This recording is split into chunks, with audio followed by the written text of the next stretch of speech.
Which of the following is not an operating system, निम्नलिखित में से कौन सा एक ऑपरेटिंग सिस्टम नहीं है? तो आंसर क्या होगा? ए फायरफॉक्स, बी, सी और डी ये सभी ऑपरेटिंग सिस्टम है। क्वेश्चन नंबर 2 देखिए, विच of the following is not a programming language, निम्नलिखित में से कौन सी एक प्रोग्रामिंग भाषा नहीं है?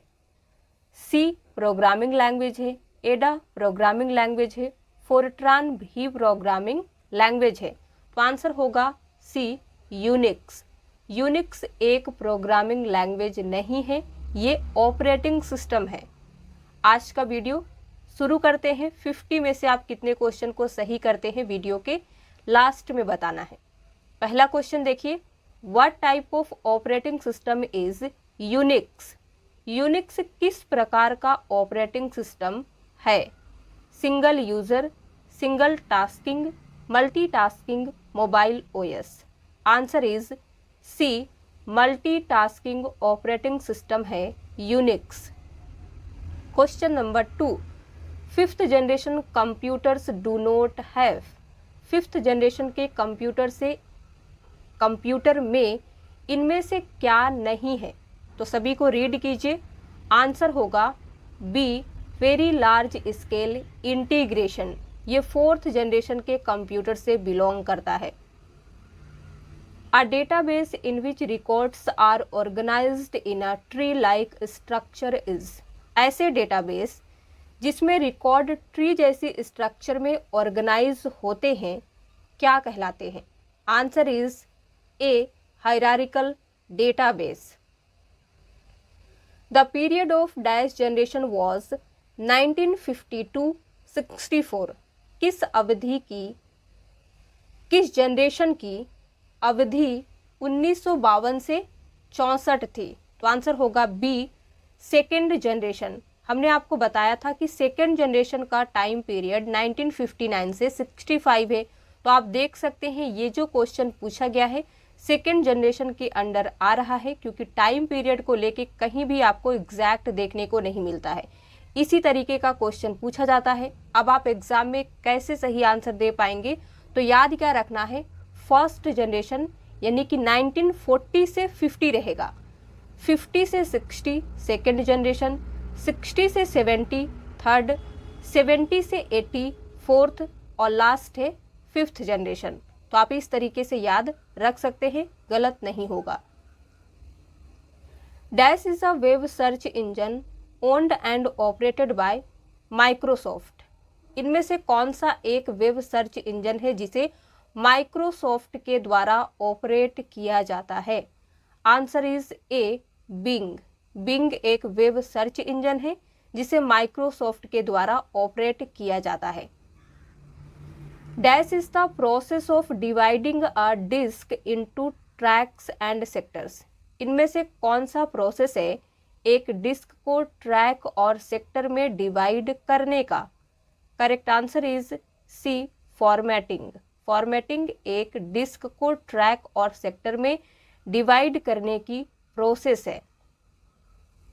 Dash is used to change written work already done, पहले से किए गए रिटेन वर्क को बदलने के लिए, चेंज करने के लिए किसका यूज करते हैं? Answer is A edit. The recently visited website URLs are stored under dash option on the browser, browser में हाल ही में विजिट की गई वेबसाइट की URL को किस ऑप्शन के तहत स्टोर किया जाता है? आंसर क्या होगा? ए हिस्ट्री। हिस्ट्री ऑप्शन में जाके आप देख सकते हैं रिसेंटली आपने किस किस वेबसाइट में विजिट किया है, तो ये डेटा आपको हिस्ट्री ऑप्शन में मिलता है। Which key allows you to view properties in Windows Explorer, Windows Explorer में प्रॉपर्टी व्यू करने के लिए कौन सी की अलाउ करती है? तो आंसर है ए Alt+Enter। अगर आप किसी भी फाइल या इमेज का प्रॉपर्टी चेक करना चाहते हैं तो कैसे करेंगे? उसे सिलेक्ट करेंगे, सिलेक्ट करने के बाद Alt+Enter की प्रेस करेंगे तो आप प्रॉपर्टी चेक कर सकते हैं। Which of the following functions of operating system includes a program known as an input-output controller?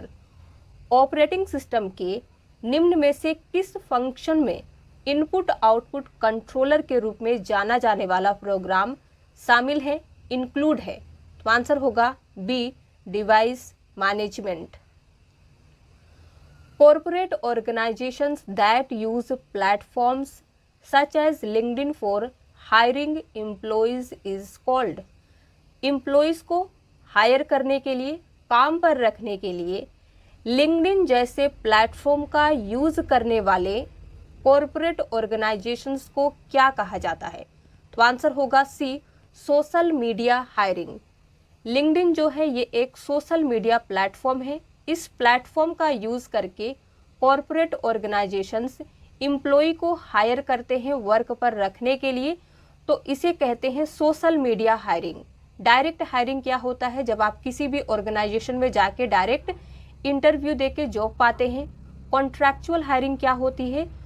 इसमें टाइम पीरियड होता है, आप 1 साल 2 साल के लिए आपको हायर किया जाता है, काम खत्म होने पे निकाल देते हैं। वॉकिंग हायरिंग क्या होता है? जब आप कहीं पे जाके इंटरव्यू देते हैं, ये ऑफलाइन होता है ना कि ऑनलाइन। और डायरेक्ट हायरिंग ऑनलाइन भी हो सकता है। तो सोशल मीडिया का यूज करके हायरिंग हो रहा है, यानी कि social media hiring. Which layer in OSI architecture is considered as the heart of OSI model? OSI architecture में किस लेयर को हार्ट ऑफ OSI मॉडल माना जाता है? तो यहाँ पे 4 लेयर के नाम दिए गए हैं। आंसर होगा डी, ट्रांसपोर्ट लेयर को OSI मॉडल का हार्ट कहा जाता है। अब OSI मॉडल के थोड़ा सा समझ लीजिए, यहाँ से क्वेश्चन एग्जाम में जरूर पूछे जाते हैं। OSI मॉडल की फुल फॉर्म है ओपन सिस्टम्स इंटरकनेक्शन। ये एक कंसेप्चुअल मॉडल है। इसमें टोटल 7 लेयर है। कौन कौन सी? Physical layer, data link layer, network layer, transport layer, session layer, presentation layer, application layer. नीचे की जो 3 लेयर होती है इन्हें हार्डवेयर लेयर्स कहते हैं। टॉप की 3 लेयर को कहते हैं सॉफ्टवेयर लेयर्स। जो ये ट्रांसपोर्ट लेयर बच जाता है इसे कहा जाता है हार्ट ऑफ OSI मॉडल। सबसे फर्स्ट लेयर फिजिकल लेयर होती है, सबसे लास्ट लेयर एप्लीकेशन लेयर होती है। आगे चलते हैं। When data changes in multiple lists and all lists are not updated, this cause। जब कई लिस्ट में डेटा बदलता है, चेंज होता है और सभी लिस्ट अपडेट नहीं होती है, तो इसका कारण क्या होता है? तो आंसर होगा डी, डेटा इनकंसिस्टेंसी। अगर आपने एक डेटा बना के रखा है समझिए, और उसे आपने 6 जगह पे रखा है, आप उसमें कुछ चेंजेस करना चाहते हैं, किसी का एड्रेस चेंजेस करना चाहते हैं, तो आपने कुछ जगह पे कर दिया और जगह पे अपडेट नहीं हुआ है, तो ये डेटा इनकंसिस्टेंसी का कारण बनता है। इन HTML the tags that tells the browser how to display the page। HTML में टैग जो ब्राउज़र को बताते हैं कि पेज डायरेक्टली कैसे डिस्प्ले करना है, उस टैग का नाम क्या है? कौन सा टैग आपको बताता है कि पेज डायरेक्टली कैसे डिस्प्ले करना है, पेज को कैसे डिस्प्ले करना है? तो आंसर होगा डी, मार्कअप टैग HTML का ये बताता है ब्राउज़र को कि कैसे पेज डिस्प्ले करना है। HTML का full form hyper text markup language. Which of the following is the domain name used by the universities website? निम्नलिखित में से कौन सा डोमेन नेम यूनिवर्सिटी की वेबसाइट द्वारा यूज किया जाता है? .com, .edu, .org, .gov। तो आंसर होगा बी, .edu। इस डोमेन नेम को यूनिवर्सिटी वेबसाइट में यूज करते हैं। विच of the following type of computers is mostly used for automatic operations? निम्न में से किस प्रकार का कंप्यूटर ज़्यादातर ऑटोमेटिक ऑपरेशन के लिए यूज होता है? Hybrid computer, digital computer, analogue computer, none of this. Answer is A, hybrid computer. Which of the following device is not a type of output device? निम्न में से कौन सी डिवाइस एक प्रकार की आउटपुट डिवाइस नहीं है? मॉनिटर आउटपुट डिवाइस है, प्रिंटर आउटपुट डिवाइस है, हेडफोन्स आउटपुट डिवाइस होते हैं। आंसर होगा डी, स्कैनर। स्कैनर एक इनपुट डिवाइस है जिसका यूज करके हम हार्ड कॉपी को सॉफ्ट कॉपी में कन्वर्ट करते हैं। IBM 7090 was developed in dash generation of computers? Answer होगा बी, सेकेंड जनरेशन में IBM 7090 को डेवलप किया गया था।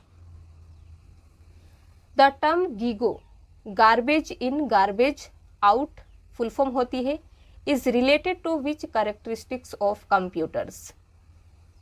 गीगो टर्म कंप्यूटर के किस कैरेक्टरिस्टिक से रिलेटेड है? तो आंसर होगा बी, एक्यूरेसी।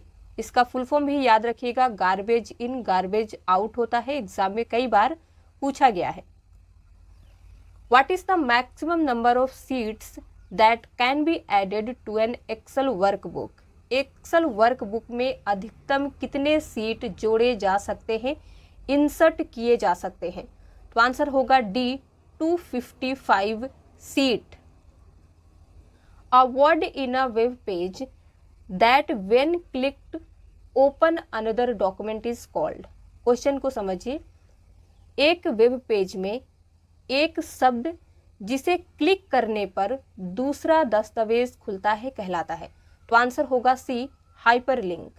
आप MS वर्ड में किसी भी वर्ड पे अगर हाइपरलिंक अप्लाई कर देते हैं तो हाइपरलिंक से हम क्या करते हैं, किसी फाइल को किसी डॉक्यूमेंट को अटैच करते हैं तो वो एक लिंक की तरह बन जाता है, उस पर क्लिक करते हैं तो अलग डॉक्यूमेंट खुलता है। इस तरीके से आप समझ सकते हैं। अगर कोई भी डाउट है तो आप कमेंट में जरूर पूछिएगा। Which of the following computers languages in written only in binary code? निम्नलिखित में से कौन सी कंप्यूटर भाषा केवल बाइनरी कोड में लिखी जाती है? C sharp, Pascal, machine language. Answer is D, machine language. Which of the following memory units is the first to be activated when the computer is turned on? निम्न में से कौन सी मेमोरी यूनिट कंप्यूटर चालू होने पर सबसे पहले active होती है? आंसर है A, BIOS chip, basic input output system chip. What is the maximum zoom percentage in MS PowerPoint? Microsoft PowerPoint में अधिकतम जूम परसेंटेज क्या है? आप ज़्यादा से ज़्यादा कितना जूम कर सकते हैं? तो आंसर होगा डी, 400%। तो आप यहाँ पे ध्यान से देखिए, माइक्रोसॉफ्ट पावर पॉइंट में आप मिनिमम जूम यानी कि कम से कम कितना कर सकते हैं, 10%, और ज़्यादा से ज़्यादा 400। माइक्रोसॉफ्ट वर्ड में आते हैं, मिनिमम आप 10 कर सकते हैं, मैक्सिमम 500 कर सकते हैं। एक्सेल में मिनिमम 10, मैक्सिमम 400, यानी कि मिनिमम सभी में 10% ही है, मैक्सिमम पावर पॉइंट और एक्सेल में 400, सिर्फ वर्ड में 500 है। तो इसे याद रखिएगा, यहाँ से क्वेश्चन एग्जाम में जरूर आते हैं। What type of devices are computer, speakers और हेडफोन्स? किस टाइप की डिवाइसेस है कंप्यूटर, स्पीकर्स और हेडफोन्स? तो आंसर होगा B, output device. Which language was used by the second generation of computers? Computer की दूसरी पीढ़ी द्वारा किस भाषा का प्रयोग किया जाता था? Assembly language, machine language, low level language, high level language. Answer is A, assembly languages का सेकेंड जनरेशन के कंप्यूटर में प्रयोग किया जाता था। विच of the following is not a characteristic of a computer? निम्न में से कौन सी कंप्यूटर की विशेषता नहीं है? तो आंसर होगा बी, IQ। ए, एक्यूरेसी, डिलीजेंस, वर्सालिटी, ये सभी कंप्यूटर के विशेषता है। बी इज करेक्ट, ये नहीं है। कंप्यूटर सिस्टम का अपना कोई IQ नहीं होता है, ये केवल वही करता है जिसके लिए इसे प्रोग्राम किया जाता है। ये अपने आप कोई निर्णय नहीं ले सकता, यानी कि खुद कोई डिसीजन नहीं ले सकता। फॉर एग्जाम्पल, अगर आप अपने कंप्यूटर सिस्टम को 2+2 इनपुट दे रहे हैं तो वो प्रोसेस के बाद आपको 4 आउटपुट देता है। ऐसा नहीं है कि वो आपको 10 डिस्प्ले कर देगा। क्यों नहीं करेगा? क्योंकि वो खुद डिसीजन नहीं ले सकता है। आप जो उसे इनपुट देंगे उसी के आधार पे वो आपको आउटपुट देगा। अगर कंप्यूटर खुद डिसीजन लेने लगे तो हो सकता है वो कभी नाराज हो कि आपको 10 भी डिस्प्ले करे। IC chips used in computers are made with. Computer में प्रयोग होने वाले आईसी चिप किससे बने होते हैं? Gold, silver, copper, silicon. Answer is D, silicon. Batch processing was mainly used in this generation. किस पीढ़ी में मुख्य रूप से बैच प्रोसेसिंग का प्रयोग किया जाता था? तो यहाँ पे दिया गया है first, second, third, fourth. Answer is A, first generation. First generation में batch processing, punch card, paper tape, magnetic tape, input output devices का यूज होता था। तो फर्स्ट जनरेशन का टाइम पीरियड 1946 से 59 था। टेक्नोलॉजी वैक्यूम ट्यूब्स का यूज किया गया था, इसे भी याद रखिएगा। Which of the following is not a type of computer on the basis of operation? निम्नलिखित में से कौन सा ऑपरेशन के आधार पर कंप्यूटर नहीं है? Hybrid, remote, analogue, digital. Answer is B, remote. What is the full form of DSL? DSL का फुल फॉर्म क्या होता है? Digital subscriber line. HLL stands for? Correct answer is B, high level language. The two basic types of memory in a computer are? Computer में दो basic type की memory कौन कौन सी होती हैं? बेसिक कह लीजिए या मेन टाइप की मेमोरी कह लीजिए, कौन सी है कंप्यूटर में? तो यहाँ पे दिए गए हैं A, B, C और D। तो आंसर क्या होगा? D। Primary and secondary memory जो है ये कंप्यूटर की दो बेसिक टाइप की मेमोरी होती है। कंप्यूटर में सिर्फ दो ही टाइप की मेमोरी होती है, प्राइमरी और सेकेंडरी। और आपने अपने लाइफ में आज तक जितने भी मेमोरी का नाम सुना है ये सभी इसी दो टाइप के अंडर कवर हो जाते हैं। तो अब इसे थोड़ा सा डिटेल में समझ लेते हैं। कंप्यूटर सिस्टम में दो प्रकार की मेमोरी होती है, primary and secondary. Primary memory को सीपीयू द्वारा सीधे एक्सेस किया जा सकता है, जबकि सेकेंडरी मेमोरी को सीपीयू डायरेक्टली एक्सेस नहीं कर सकता है। तो ये भी आपको याद रखना है। तो कंप्यूटर में कितने टाइप की मेमोरी होती है? दो, प्राइमरी और सेकेंडरी। प्राइमरी मेमोरी को कंप्यूटर का मेन मेमोरी कहा जाता है, इंटरनल मेमोरी भी कहा जाता है। सेकेंडरी को एक्सटर्नल मेमोरी कहते हैं, यानी कि बाहरी मेमोरी, ऐसा मेमोरी जिसे बाहर से कंप्यूटर में लगाया जाता है। Which of the following unit is responsible for converting the data received from the user into a computer understandable format? निम्न में से कौन सी यूनिट यूजर से रिसीव डेटा को कंप्यूटर समझने योग्य यानी कि कंप्यूटर के अंडरस्टैंडेबल फॉर्मेट में चेंज करने के लिए रिस्पॉन्सिबल है? Input unit, output unit, arithmetic unit, memory unit. Answer होगा A, input unit. Bluetooth technology allows. Bluetooth technology इनमें से किस लिए अलाउ करते हैं कंप्यूटर में? ए, बी, सी और डी। सभी को एक बार रीड कर लीजिए। राइट आंसर होगा D, wireless communication between devices. Devices के बीच में वायरलेस कम्युनिकेशन के लिए ब्लूटूथ टेक्नोलॉजी अलाउ करता है। It is use to exchange data over short distances. Bluetooth का यूज करके आप डेटा को एक्सचेंज कर सकते हैं शॉर्ट डिस्टेंस में, और ये पर्सनल एरिया नेटवर्क को भी बिल्ड करते हैं। Which is not a factor when categorising a computer. Computer को कैटेगराइज करते समय या क्लासिफाई करते समय कौन सा फैक्टर नहीं है? A, capacity of the hard disk, ये इंपॉर्टेंट है। B, speed of the output devices, ये भी इंपॉर्टेंट है। C, amount of main memory the CPU can use, CPU main memory के कितने अमाउंट को यूज करेगा, ये भी इंपॉर्टेंट है। आंसर क्या होगा, D, where it was purchased.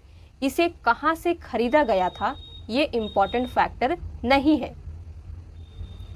Which defines the role of software, software की भूमिका को कौन डिफाइन करता है इनमें से, A implementation, B design, C system design, D system engineering. Answer is B, design.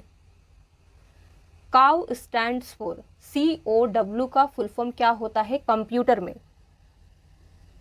Correct answer is B, copy over write. काउ parent और चाइल्ड दोनों प्रोसेस को शुरुआत में एक ही पेज में शेयर करने के लिए, यानी कि सेम पेज में शेयर करने की अनुमति देता है। What does MBR stand for? Right answer is C, memory buffer register. Thesaurus tool in MS Word is used for. MS Word में thesaurus tool का प्रयोग किस लिए किया जाता है, A spelling suggestions, B correcting sentences, C antonyms and synonyms word, D none of these। तो answer होगा सी, एंटोनिम्स एंड सिनोनिम्स वर्ड के लिए माइक्रोसॉफ्ट वर्ड में थिसोरस टूल का प्रयोग किया जाता है। इसे हिंदी में कहते हैं विलोम और पर्यायवाची शब्द। A bug in a program is a, किसी प्रोग्राम में बग है तो इसे क्या कहा जाता है, एरर। लोकेटिंग और identify the bugs is known as, bug का पता लगाना या पहचानने को क्या कहा जाता है। तो आंसर होगा सी, टेस्टिंग। पता लगा रहे हैं या उसे आइडेंटिफाई करने का कोशिश कर रहे हैं, यानी कि आप उसे टेस्ट कर रहे हैं। Which shortcut key is use to select all items in Windows Explorer, Windows Explorer में सभी आइटम को सिलेक्ट करने के लिए किस शॉर्टकट का प्रयोग किया जाता है। तो आंसर होगा बी, Ctrl+A। Ctrl+A की मदद से आप सभी आइटम को सिलेक्ट कर सकते हैं। इसका यूज माइक्रोसॉफ्ट वर्ड में किस लिए किया जाता है, पेज के इंटायर डेटा को सिलेक्ट करने के लिए, एक्सेल में इंटायर कॉलम और रो को सिलेक्ट करने के लिए, पावर पॉइंट में सभी स्लाइड को सिलेक्ट करने के लिए। तो सिलेक्ट ऑल कहीं पे भी पूछा जाता है यानी कि Ctrl+A ही आएगा। A graphics method in which one object is transformed into another, एक ग्राफिक मेथड जिसमें एक ऑब्जेक्ट को दूसरे में चेंज किया जाता है, क्या कहते हैं। आंसर है A, morphing. Causing the CPU to step through a series of micro operations is called, CPU को माइक्रो ऑपरेशंस के एक सीरीज के माध्यम से आगे बढ़ने के लिए कहा जाता है, तो इसे कहते हैं sequencing. The letter G used in 2G spectrum stands for, तो इसका मीनिंग होता है generation. Which file is responsible to start MS Word, MS Word शुरू करने के लिए कौन सी फाइल जिम्मेदार है, रिस्पॉन्सिबल है इनमें से। तो एक बार सभी को ध्यान से देखिए, आंसर होगा ए, winword.exe। इसके मदद से आप MS वर्ड को स्टार्ट कर सकते हैं। करना क्या है, कंप्यूटर में विंडो की के साथ R प्रेस करना है तो आपके पास रन कमांड आता है, वहां पे winword.exe लिखने के बाद एंटर प्रेस कीजिएगा तो माइक्रोसॉफ्ट वर्ड स्टार्ट हो जाएगा। आप सिर्फ winword का भी यूज करके कर सकते हैं, यानी कि winword टाइप कर दीजिएगा तो भी हो जाएगा। Which memory unit was used in the analytical engine invented during the first generation of computers, computer की पहली पीढ़ी के दौरान आविष्कार किए गए एनालिटिकल इंजन में किस मेमोरी यूनिट का इस्तेमाल किया गया था। Counters, counter wheels, floppies, RAM. Answer is B, counter wheels. तो यहाँ पे समझते हैं, फर्स्ट जनरेशन 1946 से 59 था। टेक्नोलॉजी वैक्यूम ट्यूब्स का यूज किया गया था। First generation computers machine language को समझते थे, मशीन लैंग्वेज का यूज होता था, आप ऐसे समझ सकते हैं। एनालिटिकल इंजन जो है चार्ल्स बैबेज के द्वारा इन्वेंट किया गया था। 8 बीट्स मेकअप, 8 बीट मिलकर क्या बनते हैं, nibble, byte, kilobyte, megabyte. Answer is B, byte. तो यहाँ पे मेमोरी को चार्ट को अच्छे से समझते हैं। बीट, बीट का फुल फॉर्म बाइनरी डिजिट होता है, इसे सिंगल, 1 और 0 भी कहते हैं। निबल 4 बीट्स से मिलकर बनता है। बाइट और ऑक्टेट 8 बीट्स होता है। किलोबाइट शॉर्ट में के भी कहते हैं, इसमें 1024 बाइट होता है। इसके बाद MB आता है। मेगाबाइट 1024 KB होता है। गीगाबाइट GB 1024 MB होता है। टेराबाइट जिसे शॉर्ट में TB कहते हैं, इसमें 1024 GB होता है। पेटाबाइट और PB 1024 TB रहता है। Exabyte EB 1024 PB। Zettabyte JB short में कहते हैं, इसमें रहता है 1024 EB।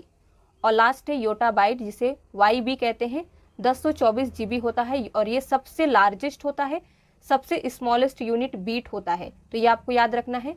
तो ये सभी का फुल फॉर्म है, यहाँ पे शॉर्ट फॉर्म है, किसमें कितना डेटा स्टोर किया जा सकता है यहाँ पे मेंशन किया गया है। तो इसे ध्यान से देख लीजिएगा, स्नैपशॉट भी लेके रख सकते हैं। और आज का लास्ट क्वेश्चन है, इसके बाद 2 क्वेश्चन का आंसर आपको देना है।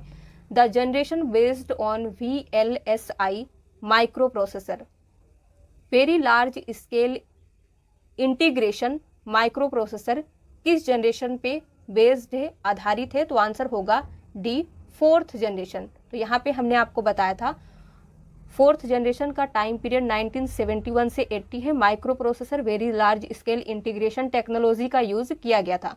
तो इस तरीके से भी क्वेश्चन पूछा जाता है।